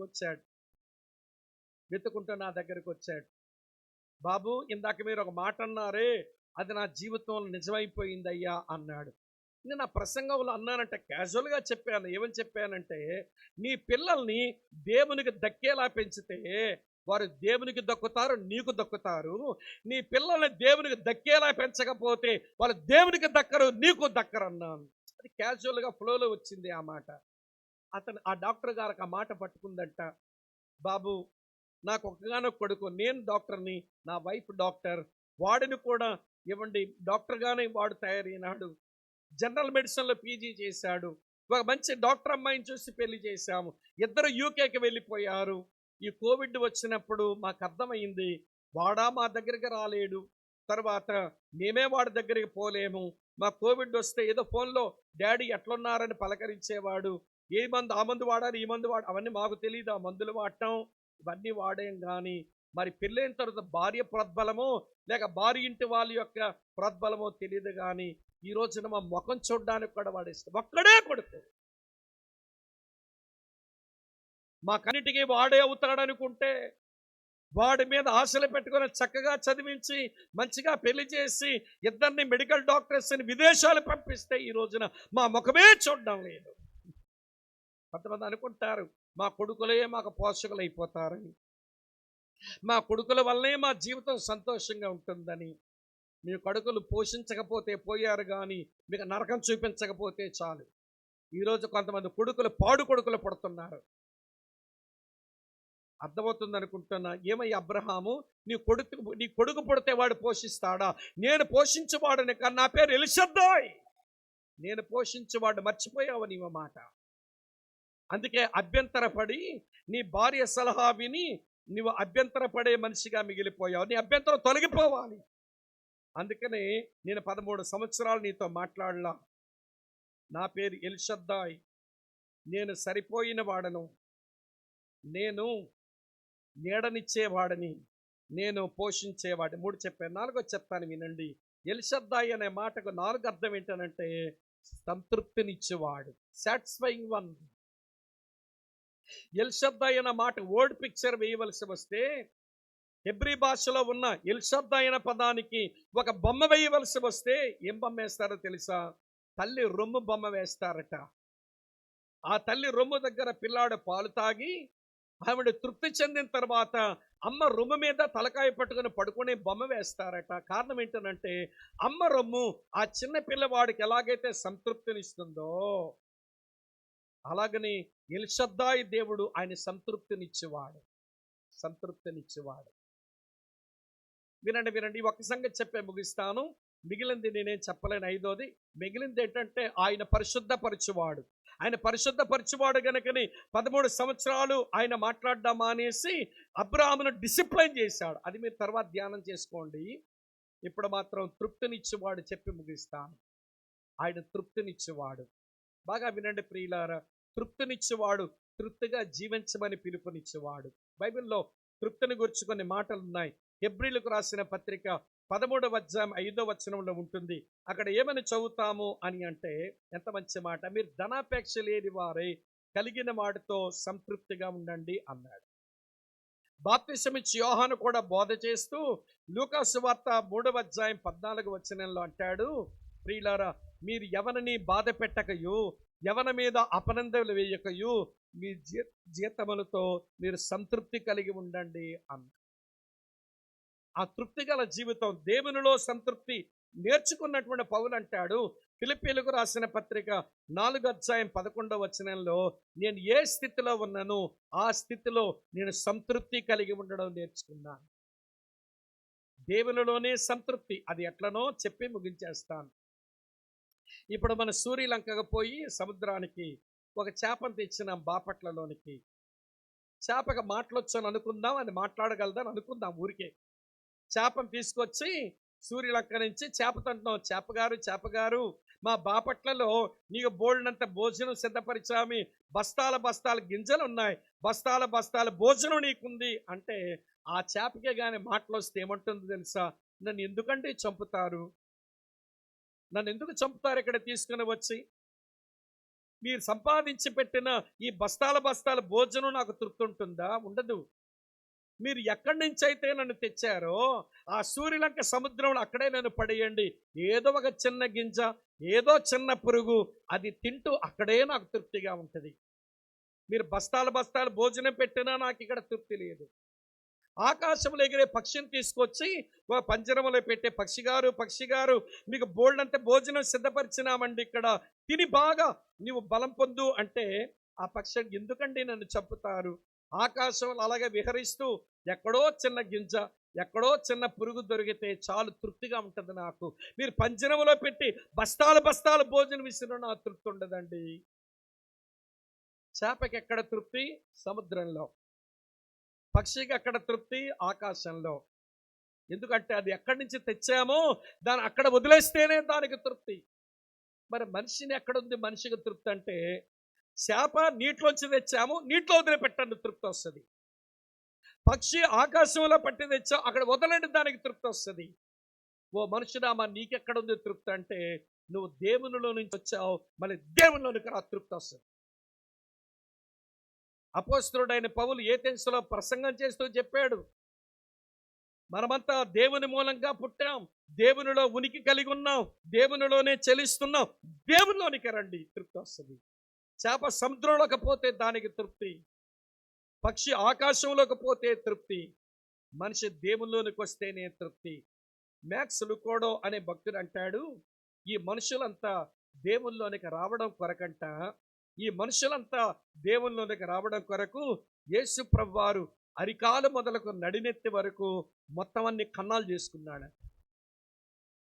తల మీద ముళ్ళు కిరీటంతో కన్నాడు, ఒంటి నిండా కొరడా దెబ్బలతో కన్నాలు, చేతుల్లో శిలలతో ఇవ్వండి కన్నాలు, ప్రక్కలో బల్లిపూడతో కన్నం, కాలలో శీలలతో కన్నం, అరికాలు మొదలుగా నడినెత్తి వరకు అన్ని కన్నాలు చేసుకున్నాడు యేసు. అంటూ ఆయన అంటాడు, ఇన్ని కన్నాలు ఎందుకో తెలుసా? యేసు పొందిన ప్రతి గాయం, ప్రతి కన్నం పాపులు దేవునిలోనికి రావడానికి అదొక ద్వారం. యేసు పొందిన ప్రతి గాయం పాపులు దేవునిలోనికి రావడానికి అదొక ద్వారం. లోపలికి రండి, ఆ గాయాల గుండా లోపల ప్రవేశించండి, లోపల మీకు తృప్తి ఉంది.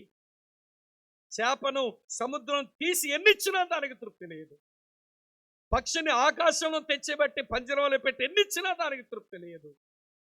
మనుషుడు దేవుళ్ళలోంచి వచ్చాడు, మరి దేవుళ్ళలోకి రాకపోతే నువ్వు ఎన్నన్నా సంపాదించుకో, ఎన్నన్నా చెయ్యి, నీకు తృప్తి దొరకదు. లోపలికి రావడం కొరకే 2000 సంవత్సరాల క్రిందట ఈ లోకమున శరీరంతో వచ్చిన వాడు, 33 సంవత్సరాలు జీవించిన వాడు, శిలువ మీద ఘోరమైన మరణం పొందిన వాడు, అరికాల మొదలకు నడినెత్తే వరకు గాయాలు చేసుకుని ఆయన నీకు తృప్తినివ్వడం కొరకు లోపలికి రావడానికి పిలుస్తున్నాడు. ఏమయ్యా అబ్రహాము, నేను కానా నీకు తృప్తినిచ్చేవాడిని? నీ కొడుకు పుడితే తృప్తి వస్తుందా? నీ భార్య మాట విని ఇలాంటి అభ్యంతరం పెట్టుకున్నావు ఎందుకు? నేను సరిపోయిన వాడను, నేను నీడనిచ్చేవాడను, నేను పోషించేవాడను, నేను సంతృప్తి పరిచేవాడను, నా పేరు ఎల్షద్దాయ్. నువ్వు మర్చిపోయావు, అందుకే ఈ 13 సంవత్సరాలు నీతో మాట్లాడడం మానేశాను. నేను పరిశుద్ధుడను, నా ఎదుటను నిందారైతుగా నడవలసిన వాడివి. ఒక నింద తెచ్చుకున్నావు కదయ్యా ఈ రోజున, ఎప్పటికైనా మించిపోయింది లేదు. కానీ మరి దేవుడే తన ప్రత్యక్షతనిచ్చి అబ్రాహాము దగ్గరున్న అభ్యంతరాన్ని లేపేస్తున్నాడు. బాప్తిసమిచ్చి యోహానుకు వచ్చిన అభ్యంతరాన్ని తీసేశాడు. నా విషయమై అభ్యంతర పడనివాడు ధన్యుడు అని చెప్పండి అనే అభ్యంతరాన్ని తీసేశాడు. అక్క చెల్లులారా, అన్నదమ్ములారా, ఏ దేవుని పేరునైతే దేవుని పిల్లలు అనిపించుకుంటున్నామో, ఏ యేసును బట్టి అయితే క్రైస్తవులు అనిపించుకుంటున్నామో, ఆ యేసు విషయమై అభ్యంతరాలు పడే రోజుల్లోనికి వచ్చాం మనం. మన విన్న బోధ, మనం నేర్చుకున్న వాక్య సత్యాలు, మన జీవిస్తున్న జీవితం దాని గందరగోళంలో నెట్టేసి యేసు విషయమై అభ్యంతరాలు పడేలాగా తయారు చేసే సమాజం మన చుట్టూ తయారైపోయింది. జాగ్రత్త పడవా? ప్రభువా, నువ్వే వాక్యంలో చెప్పావు, నువ్వు సర్వశక్తి గల దేవుడు అని, నువ్వు సరిపోయిన వాడవని, నీవు నీడనిచ్చువాడవని, నువ్వు పోషించువాడవని, నువ్వు సంతృప్తిపరచువాడవని అర్థం చేసుకొని నీ లోపలికి చొచ్చుకొని వచ్చి నీలో బ్రతికే కృప నాకు ఇవ్వండి. ఆయన గాయాల గుండా లోపలికి రండి. కొంతమంది గాయం వరకు వచ్చి బయట నిలబడిపోతారు, ఆ గాయం కూడా కనబడకుండా చేస్తారు. అయితే లోపలికన్నా రా, లేకపోతే పో, ఎక్కడ పోతావో పో. ఈరోజు చాలా మంది క్రైస్తవులు ఆ గాయం కనబడకుండా చేస్తున్నారు. ఇందా చెప్పాను, మెడికల్ డాక్టర్ గారని మా ఆంధ్ర మెడికల్ కాలేజ్, సార్ నా కొడుకు నాకు ఈరోజు దక్కలేదంటే వాడిని దేవునికి దక్కేలా నేను పెంచలేకపోయానండి అంటూ నాతో కలిసి పనిచేస్తున్న మా మెడికల్ కాలేజీలో చాలా మంది, బాబు వీరంతా క్రిస్టియన్ డాక్టర్సే కదా, ఒక్కరూ నాకు ప్రభు గురించి ఎలా చెప్పలేదయ్యా అంటే అర్థమేంటో తెలుసా? యేసు గాయాలు కనబడకుండా అడ్డంగా నిలబడ్డారు వీళ్ళు. ఈరోజు చాలా మంది క్రైస్తవులు వీళ్ళు లోపలికి రారు, వచ్చే వాళ్ళు లోపలికి రావడానికి అడ్డంగా నిలబడిపోతారు. వీళ్ళ జీవితాలతోనే మరొకరు యేసు ప్రభు నమ్మాలంటే ఇష్టం లేనట్టుగా బ్రతుకుతుంటారు. ప్రియులారా, అది చాలా భయంకరమైన పాడు బ్రతుకు. బయటకు వద్దాం. ఆయన విషయమై అభ్యంతరాలు తెచ్చుకునే రోజుల్లోకి వచ్చాం. కానీ అభ్యంతర పడితే మనం అన్యులం అయిపోతాం. కాబట్టి అభ్యంతర పడకపోతేనే ధన్యులంగా మిగులుతాం. యేసయ్య నా విషయమై మీరెప్పుడు అభ్యంతరాలు పెట్టుకోకండి. నా వ్యక్తిత్వం విశ్వసించండి, నా సుగుణాలను అర్థం చేసుకోండి, నా కార్యాలను మీరు తలంచుకోండి, నా ప్రణాళికల మీద నిరీక్షణ ఉంచండి.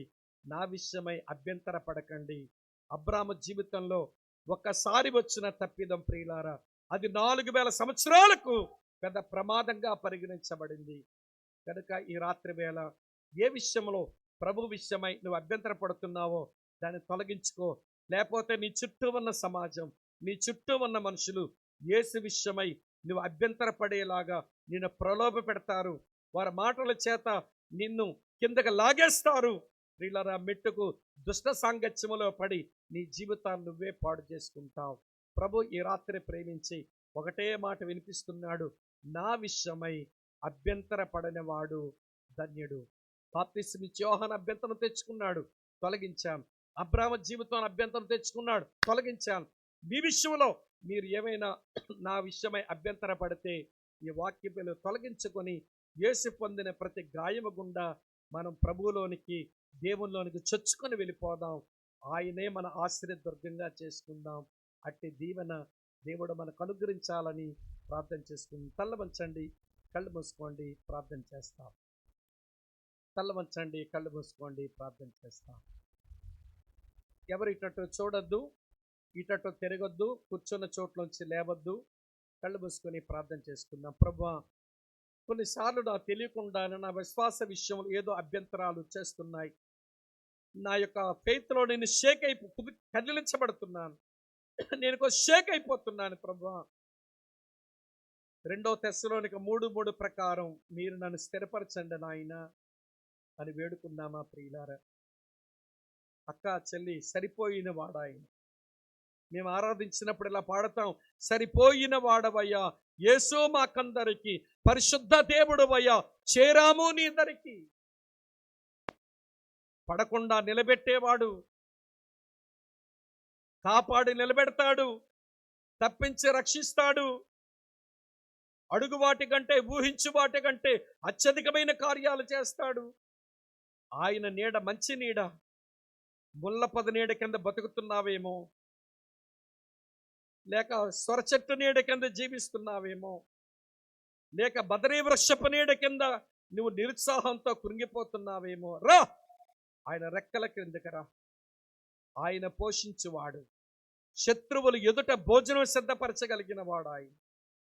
కరువు ముందు కడుపారా భోజనం పెట్టగలిగిన వాడు ఆయన. సమస్త జీవుల కోరికను తృప్తిపరిచి తగిన కాలమందు ఆహారం ఇచ్చేవాడు ఆయన. ఆయన భలే తృప్తిపరుస్తాడు. ఆయనలోనే మనకు తృప్తి. ఇంకా ఆయన గాయాల గుండా దేవునిలోనికి రాకుండా బయట ఈ లోకములో పాపమును ప్రేమించి తిరుగులాడుతూ ఉంటే ప్రేమతో ఈ రాత్రి పిలుస్తున్నాడు. ఆయన గాయాల గుండా లోపలికి వస్తావా? ప్రార్థన చేసుకుందాం. ప్రేమ కలిగిన మా ప్రియమైన తండ్రి, ఈ రాత్రి మీరు మాకు ఇచ్చిన మీ సన్నిధి కొరకు, మీ వాక్యం కొరకు మీకు స్తోత్రాలు. ప్రభువా, ప్రస్తుత దినాలలో మేము అభ్యంతరాలు తెచ్చుకునే దుష్ట దినాల్లో బ్రతుకుతున్నాం. నీ ఎడల మాకున్న విశ్వాస విషయమై అభ్యంతరాలు వచ్చేలాగా మా జీవితాన్ని కలవరపెట్టేవారు, మమ్మల్ని కంగారు పెట్టేవారు తయారవుతున్న రోజుల్లోకి వచ్చాం. ప్రభువా, కనికరించవా. 2 తెస్సలోనిక 3:3 ప్రకారం మీరే మమ్మల్ని స్థిరపరచండి, మీలో మమ్మల్ని నిలపండి, ప్రతి దుష్టత్వం నుంచి మమ్మల్ని కాపాడండి. నువ్వు సర్వశక్తి గల దేవుడు అన్న విశ్వాసం మా అందరికీ దయచేయమని, మేలుతో నింపమని, వాక్యం విన్న మా ప్రియులందరినీ పేరు పైన దీవించము. నా వెనుక నీ పక్షంగా నీ మాటలు చెప్పే నీ దాసుని బలపరిచి ప్రజలందరి దీవెన కొరకు నీ దాసుని వాడుకొనము. ఈ రాత్రిని ఆత్మకార్యం చేయండి, కీడు తప్పించండి. ప్రభు పేర ప్రార్థిస్తున్నాను తండ్రి. ఆమేన్. ఆమేన్.